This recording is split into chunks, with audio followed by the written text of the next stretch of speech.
Hi, welcome to another installment of the intermittent series Heart and Craft, where I talk to independent artists who, like Jeff Minter, the subject of my film Heart of Neon, also struggle with getting their work to the public. In this one, I talked to Dan White, a filmmaker who I know from New Hampshire. He's a producer at Florentine Films, and he's made his own film about Mount Monadnock. But I'll let Dan talk about that. Enjoy. So yeah, I haven't done these in a while. But this whole notion of this heart and craft was Jeff Minter's this indie guy, right? He's been doing it more or less alone for 40 years, and so it ends up being a story about a struggle, the struggle of the artist in a corporate environment, right? So I thought, right, there's so many artists of so many disciplines. Maybe if we shared some stories and compared notes, we could find there might be some commonality where people could like figure out how to help each other. I'm so Yeah, naive, I but it's love a it. beautiful real dream, right? Because like we're in the midst of like chokehold capitalism where but I mean that's just what capitalism is, right? There are always going to be middlemen who try to skim off the top, and it's just become like almost impossible now for filmmakers to get their stuff to the audience in a way that's meaningful, or musicians, or Yeah, all that stuff, right? I mean, and never mind writers. I mean, writers may as well not exist now. It's just madness. yeah. Chat GPT. So, right, right. That hilarious Which well. the hilarious trailer for Megalopolis with all the made up quotes. That was great. Oh, I haven't seen that. I gotta look Yeah. that up. Oh, it's just silly. So yeah. So we're already rolling. Right. Dan White, you are instrumental in my career. I gotta say. Oh, buddy, we We go were way back. we go way back, but you were instrumental in getting me my first gig at Ken Burns' place in Oh New boy, Hampshire, and I mean, that's a point of inflection. My life was completely different after that. for both of Uh, us. yeah. So, but and time has passed, and you have gained Age. seniority and experience, and oh well, you only get more handsome. I mean, good lord. Um, Mr. Sean so. Connery kind of effect. Yes, exactly. But so you're I mean you've always had filmmaking in your blood, but that you made something recently, and that's what I want to talk about today. So that this notion that as an independent filmmaker, you've made films under the banner of Ken Burns' Florentine Films, but this was your own project. So I want to just really talk about how shocking a difference is there? What's the difference between the two? So first, tell the audience what about your project, what it's called, and Sure. what it's about, and then just tell me how it got started. Yeah. So Monadnock, the mountain that stands alone, is a film that has been in progress since about 2009, when a young woman named Amanda Bastoni, who worked at the local newspaper, came up with the idea of making the documentary. And folks around her knew that I was in film and working in film, and a group of us got together and there was a nonprofit involved, and we tried to start making it. um, some of the folks were photographers, but nobody had really made any films or any significant films, so I was sort of the center at the actual filmmaking. Right. uh, and it was lovely, it was really lovely in the beginning, and we did a lot of filming, but as anyone knows who makes a documentary film or makes a film or even writes an essay or writes a book or tries to compose music, things take time. And if you have a day job, it takes longer. Right. If you have a family, it takes even longer. If you have no money, it takes even longer. Right. So that was 2009, and I just finished the film last year. And I think the biggest thank you, Doc. Oh yeah. And Monadnock is a very well known mountain in our area, and in the Monadnock region. And it's truly known around the world. And it is arguably the second most climbed mountain in the world. Wow. Uh, Lee Mount, uh, Mount Fuji. Mount Fuji is the most climbed mountain in the world. Uh, but not only that, about hiking and climbing and nature, but it's also known as a literary icon and it is one of the most painted mountains, probably the most painted mountain in the United States, and paintings of Monadnock are hanging in museums around the world. Wow. Uh, Abbott Thayer is one of the famous painters, and when it comes to writing, Henry David Thoreau and Emerson have written about it. H.P. Lovecraft even has written about this mountain unusually. And Mark Twain, of course. Right. Mark Twain visited the area. So people didn't know much of that history. And so over the many years, it was gathering the archival footage, gathering the archival photographs, gathering the stories. A lot of this film was based on a book by Craig Brandon, who was the original writer. And that was a good baseline. And when it comes to historical documentaries that aren't verite, uh, it is a lot of just trying to get the facts Mm. there, but also having it in a good story and trying to weave all that together. So a few people trying to do that and it being volunteer based is difficult. And of course, you know, artists are always asked for favors. It's a Mm. feather in your cap. It's a feather in your cap. I've heard that so many times. And I'm going to pay people. I'm going to pay professionals to do this work. Right. And uh, I just did a side doc. I was standing in line at our local co-op, and the person behind the register, running the register, he's a musician and somebody who's starting up a nonprofit in the area was talking to him and was like, "Hey, Jeff, um, you know, we're having an event. I know you have a band. Would you mind playing? It's kind of a fundraiser. We can't pay you anything." And I just stopped and looked and I'm like, I just keep hearing this all the time. Right. Will you do this for free? It'll be good for you.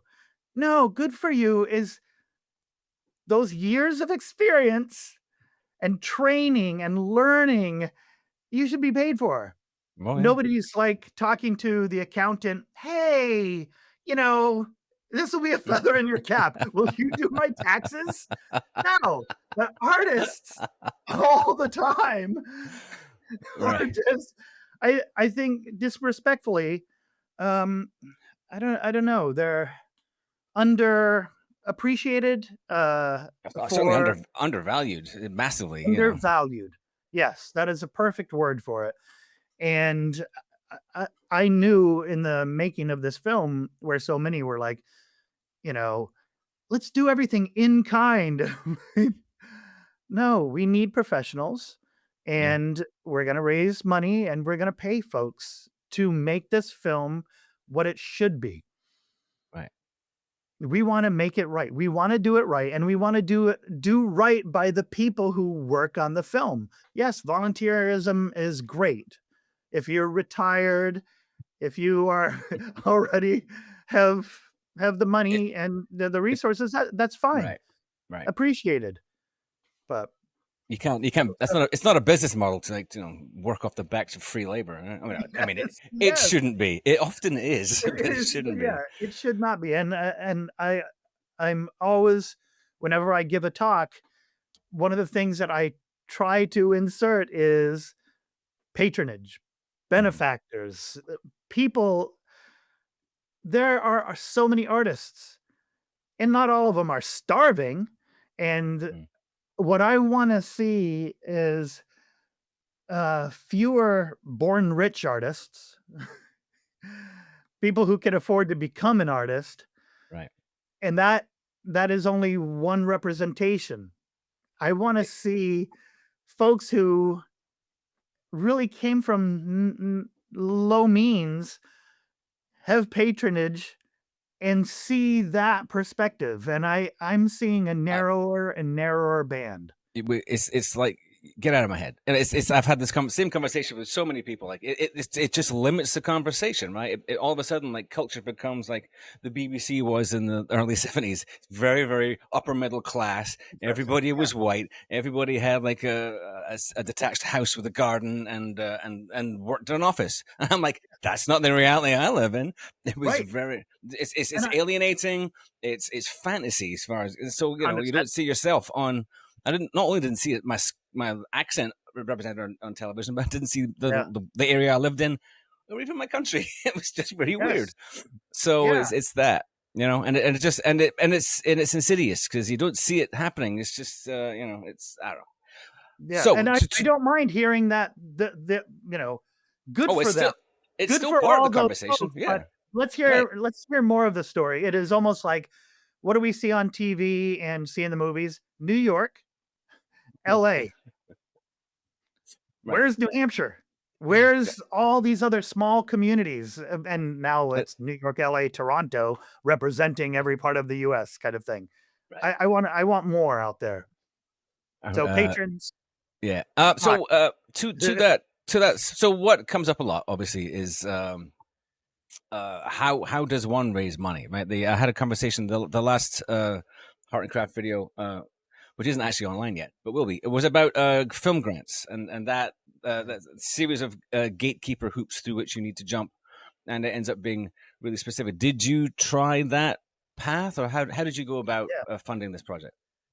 Um, uh, uh, Thankfully, had especially one great benefactor, patron, and um, she was amazing. And I think a lot of it is finding those people who have a very similar interest to what your interest is. And it's not, pandering to them. It is like, I want to tell this story. I know you like this story and you would like it to be told. And yes, plenty of grants written, Mm. plenty of proposals written over and over and over again.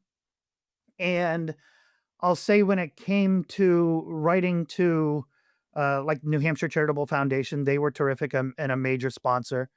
Um, but it's like that's where the least of the money came from. And it seems like trying to find those individuals who are willing to be the best patron was helpful for this film. And it depends. Every film is different. And the next film that I am thinking of that I'm not discussing right now, but Mhm. I'm going to have a much harder time finding any patron because it's going to be a difficult topic Right. where people may not want their name associated. Was there any? This is the question I want to ask. Was there how much crossover was there in your experience? Right, Florentine Films is a famously well funded production company, Yeah. and the Monadnock project was not. How much of the experience that you gained, years of experience you gained with Florentine, were you able to bring to the Monadnock project? I think one of the major things that that helped me in what I learned at Florentine Films was budgeting. Mhm. Dear God, budget. And, finding that template, whether it's from ITVS or whatever. For documentaries, for some documentaries, it's the model of using a nonprofit uh, as essentially your, oh God, what's that called? Uh, where the money is donated to the nonprofit and the nonprofit gives the money to the film Right, and you use that money. fiscal sponsorship, right? Fiscal Yes, fiscal agent, fiscal sponsor, and they usually get a cut, and it can be between 5 and 10%, and you can Yeah, often negotiate that. And it's great for the patron because it can become a tax write-off. Um, and that's helpful. We'll take it. Some people even start their own nonprofit to be able to do something like that. But usually there's a nonprofit in every state and every county that you can go to related to arts.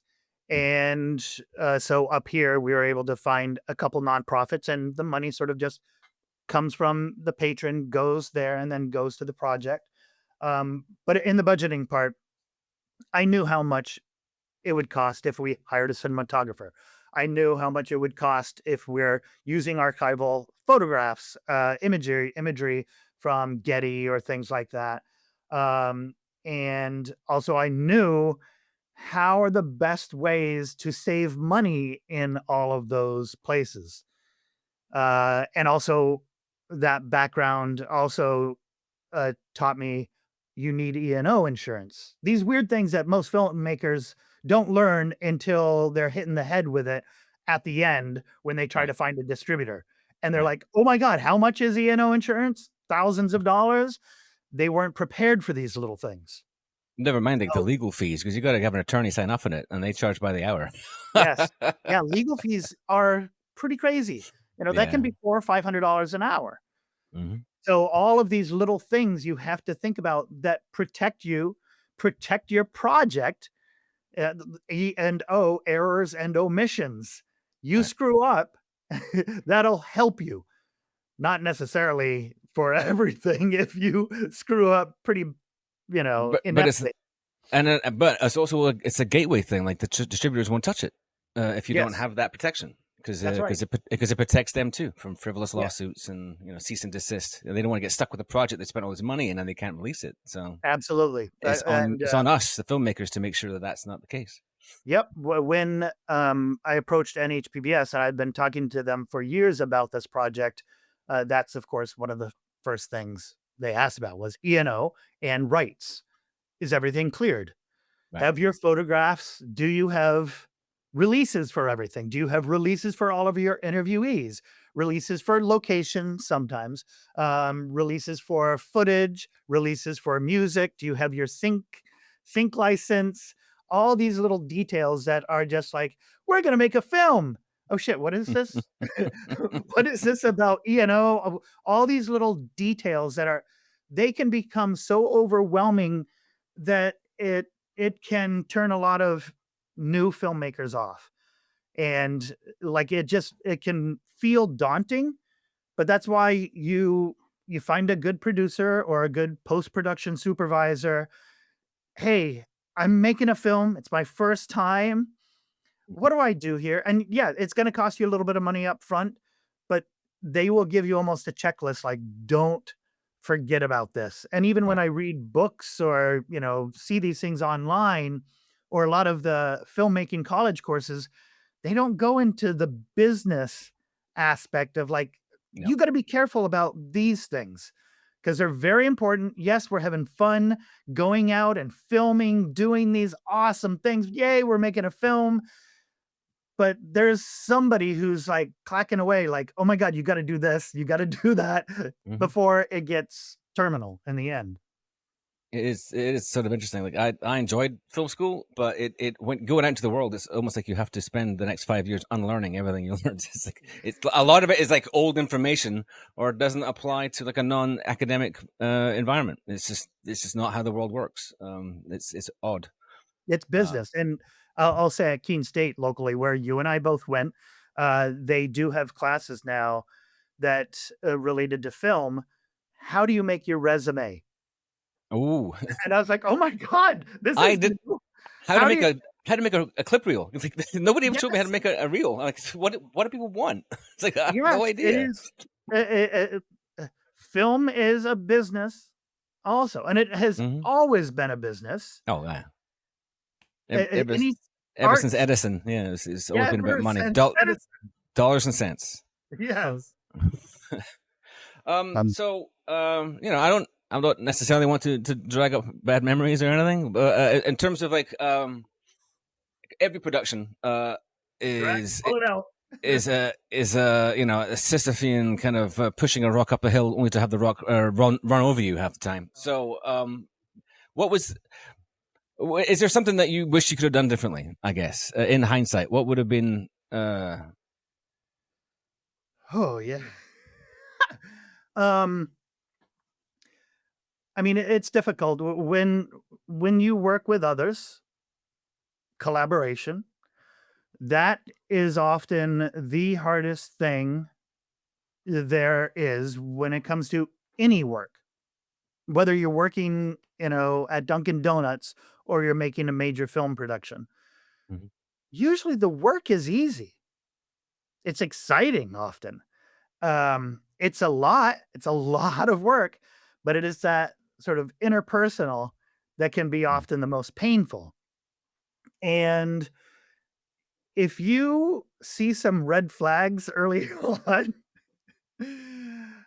and we've all, I mean, this is like a TikTok, like somebody talking to the camera. When you meet a narcissist, um, and something, the hair is tingling, run. Figure, Yeah. don't just keep trying to go along and get along. Sometimes you need to pull yourself back and change the dynamic for your own health.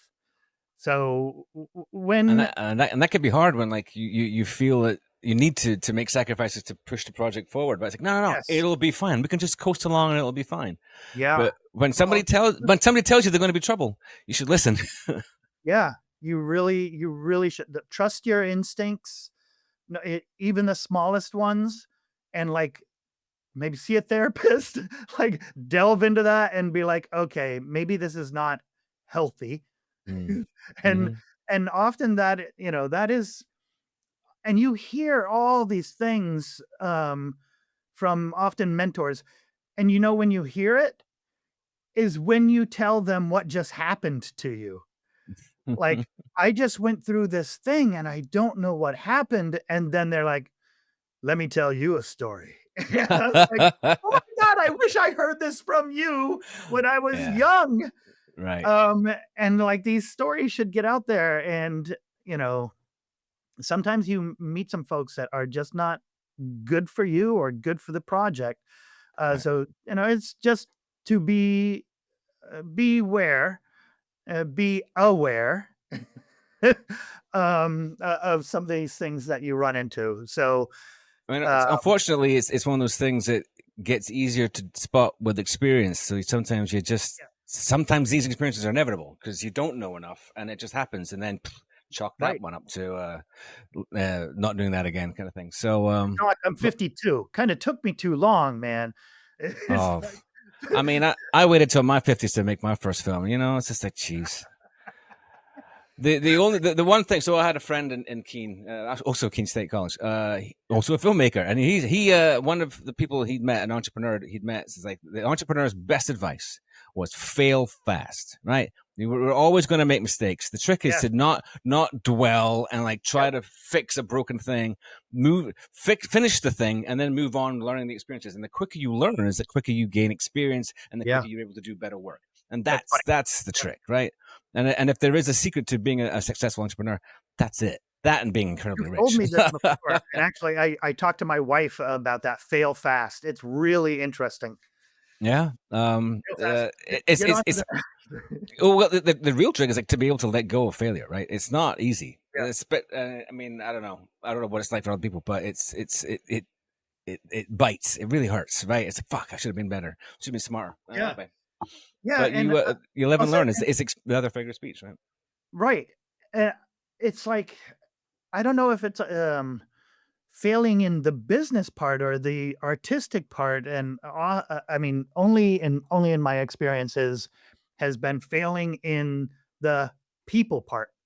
Mm-hmm. That's where I've found failure, and also like everyone's human, and I'm not Tim Walz here. I'm not super nice all the time, and it's like, Who can be? This guy's a superhuman. oh my god, he's amazing. He got me to clean my gutters because he was talking about cleaning gutters, and I'm like, "Oh god, I gotta go clean my gutters." But anyway, sorry, I digress. Made you look into your own soul. Damn, that's But, and, when I talk to children, to young adults, when I go to schools or whatever and give a talk and show the film, one of the things that I always say or try to encourage, kids is, because I think a lot of people see the film industry, and often the arts as like there's a lot of bad people in it, and Harvey Weinstein and folks like that, and I'm like, yeah, there are, but and they think you have to be a jerk to work in film and treat people poorly, And we've all seen it, you know, I've worked in other companies and I'm like, "Oh my god, the way they're talking to people is not right." And Yeah, toxic. I mean, whenever I toxic work environments exist everywhere. It's like Gordon Ramsay yes, gives the chef business a really bad name. oh my god, yeah, yes, and it's like, we don't need what year is this? We don't need to do that anymore, it's stupid. You Right. know, and there's no excuse for any of that, and, I tell kids just really, like, be courageous, just a little bit of courage, you know, little courageous, little curious, and kindness. That's it. You know, that's what gets you going. Um, but yeah, I think a lot of kindness is sometimes missing, and you know, I try. So Well, I mean, I know you to be a generous person, so I mean, I only assume that you're that through your art too, right? I mean, it's just there yeah, and I is. hope it reflects in people's art. You know, that goodness, I Mhm. think you can feel it from the art. I hope so. I believe that to be the case. That's certainly been my experience. So Yeah, I don't want to take up too much more of your time on your family day, but so the question I generally wrap this up with is if the world could be different, if you could reframe the context, the circumstances you had at the beginning of your project, what yeah. would you like to be different? Like if I mean, you know, I'm talking about ideals here. What would be the ideal circumstances for you to be able to make a film? For a future film or the Well, Monadnock? if you could have Monadnock over again, what would you have had being different? Just in terms of like being able make it a concrete example, right? Yeah. Um, I mean, that's the hard thing is, um,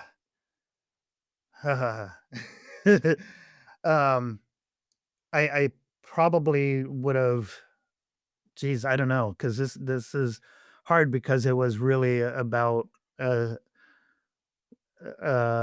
an individual's sort of, uh, hampering a lot of Well, things. let me reframe the question. Like, Yeah, if I okay. mean, what circumstances would have to have been in place for the things that went wrong to not have happened in the first place? What would you have needed up front? I mean, generally, I mean, uh, I think I'm just like burying the question here. I mean, what people generally talk about is like the Right. arts aren't funded in this country, and it Yeah, ends up being about a conversation about that. I mean, wouldn't it be nice if we had arts support like they do in Canada or France or a lot of other people? I'm not about places. Sorry.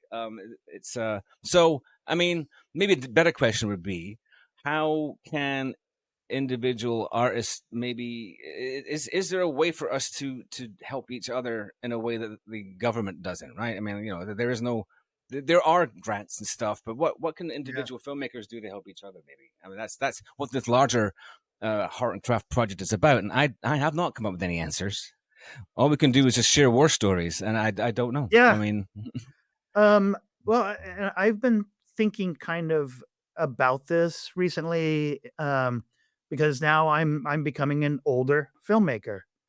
We were both in our 20s, you know, oh yeah. hoping to be filmmakers.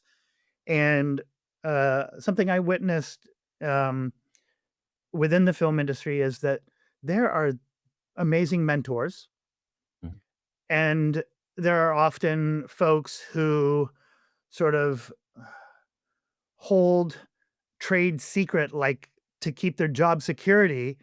Right. But I think within the arts, especially, and really any craft, um, is more mentorship and share everything. And any young person coming up is really I see because we get internships just like you and I were interns, and I think that was valuable, having more internships, apprenticeships, teaching these young people because I learn as much from them as they learn from me. So it's definitely 2 ways. And it's like, I'm gonna retire, but does all my understanding of filmmaking just go away? You Mm. know, just sort of fade away with me? So I feel like, you know, these kind of forums and more YouTube channels or whatever it is of trying to tell people, okay, yeah, these are our war stories, but also here are some of the things that you may not have learned, and trying to get as much of that info out there. And I know actually in New Hampshire, I forget the name of the place, but they do like um, a big get together every so many months where it's like hundreds of people, all the filmmakers in New Hampshire get together in one place and network. And I'm like, where was this when I was younger? And Seriously. seeing more of that and not keeping everything as your secret. Right. It's like, I'm not telling people my recipe. No, like, tell everyone your recipe 'cause, maybe they can improve upon it. It is Right. making the arts better, not keeping our art to ourself. And also, like, "Hey, I just went through, fundraising. How did I do it?" And a lot of, things are friend raising, and it's like, that's Right. great, but we really need to raise money to pay people. And, when you're working with smaller organizations, they're not used to, especially a film budget that can be hundreds of thousands of dollars, Oh yeah. and for some documentaries, millions of dollars, but most of Archival it. documentary is one of the most expensive forms of filmmaking. It's just Yeah. all the rights issues, the licensing. It's so expensive. Yes, and let's talk about licensing for a minute. Music. Hmm. Music is one of the most expensive things in films. For many films, the music aspect, that's more pay than the director might get. So, you That's gotta true. think about that in a budget, and you're not just paying one guy on a guitar, you're paying the publisher, then there's ASCAP, there's all of these different things that are involved with just music, and then if you're using footage, archival footage, and if it's in perpetuity, the amount of money that's needed there.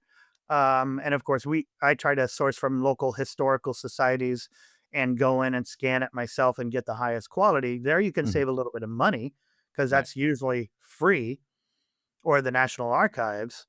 But expect these things cost money. They're not just like, here you go, or you can just go to Wikimedia or whatever and get everything for free. No, and if you get caught, you'll get sued. Oh So, Lord, yeah.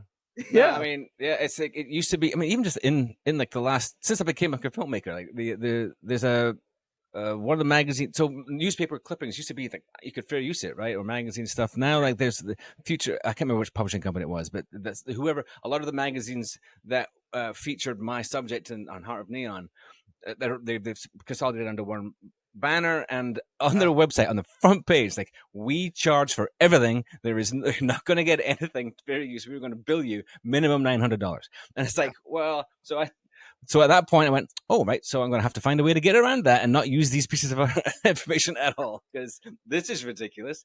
Like, it's just ridiculous.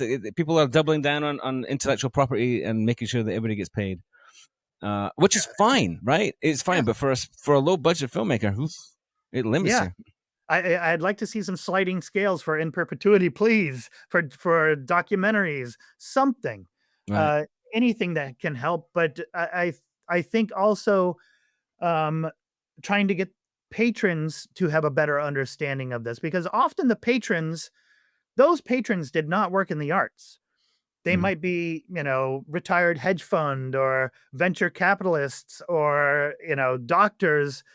They don't specifically understand how this works, and a little bit of education to them of like, why does this cost so much? Right.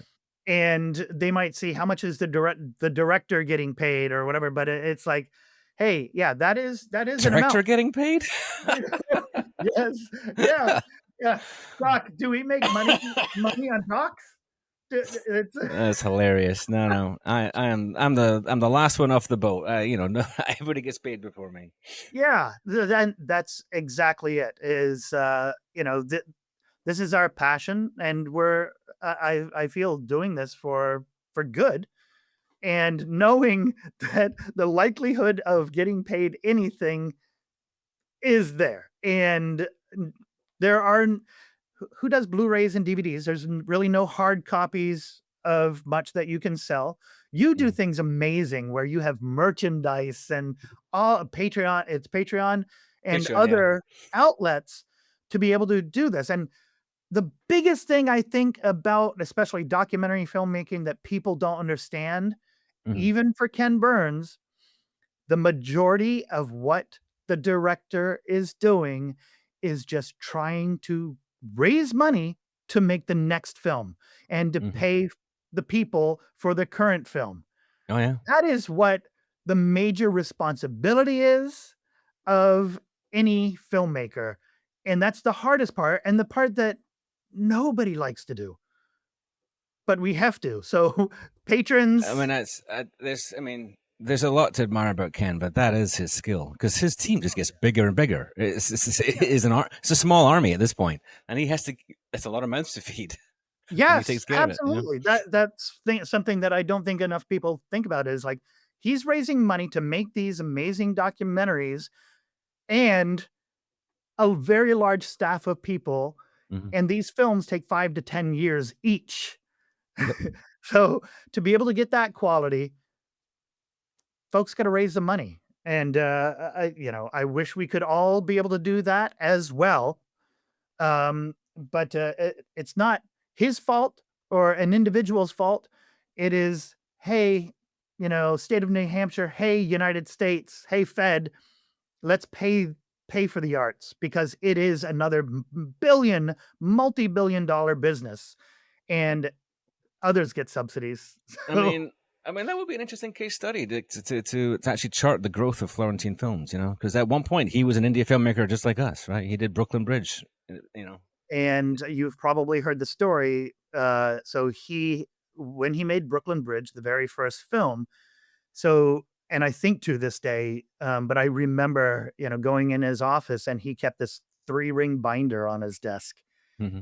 And he's told the story that it is a it's a 3-ring binder of rejections, when he was trying to raise money about a film about the Brooklyn Bridge, like he's trying to sell the Brooklyn Bridge to people. Hmm. And people then, when he was trying to raise the money, why would you make a film about a bridge? That, you know, Right.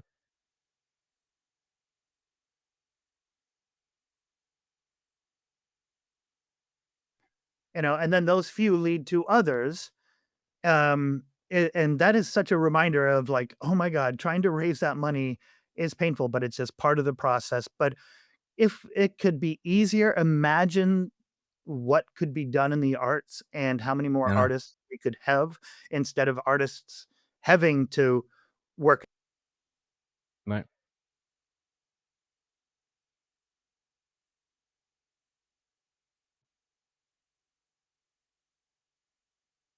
to midnight on their side project. It's like, hey, I'd like to do this full time. I'd like to make my own films full time and then hire others. And it just Right. keeps growing. It's a business, Right. small business that could grow. The arts are as much of a business as grocery stores or car manufacturing. It's like it involves people and working as teams, and that money goes out into the community. Yeah, somebody was. Yeah, I mean that's an excellent point to end on. This has been a wonderful conversation. Again, I Right, always, always I always love talking to other filmmakers because it reminds me I'm not alone. We're all in the same boat. This horrible leaking boat.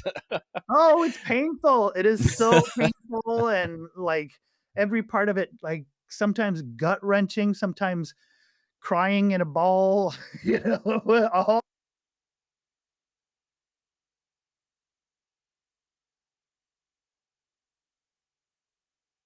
Can you watch your film and not just notice all the flaws in it yet? No. Oh, yeah, I showed it to the Forest Society in New Hampshire yesterday morning, and I'm like, "Oh god, I should replace that image. I should open up that cut about 8 frames, because it was like a bad transition." These were just from yesterday, and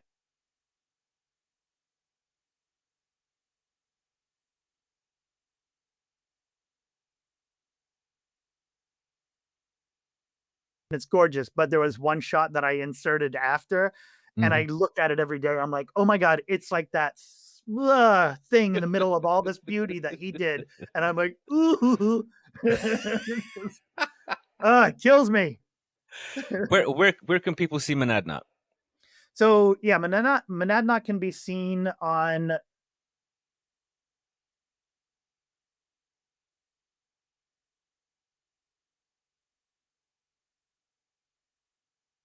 Mhm. I think it's called PBS Passport. So anywhere in the country, just type in the word Monadnock on Monadnock. Yeah. And on the app, and you can watch it. And also, we just through NHPBS, our presenter station Hmm. in New Hampshire, they worked with NET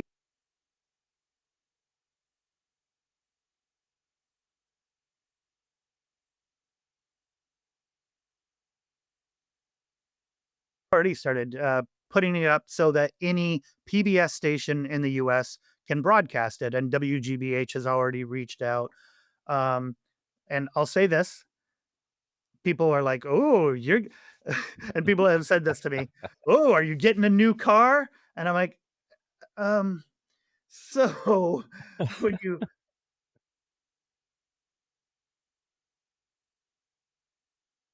Right.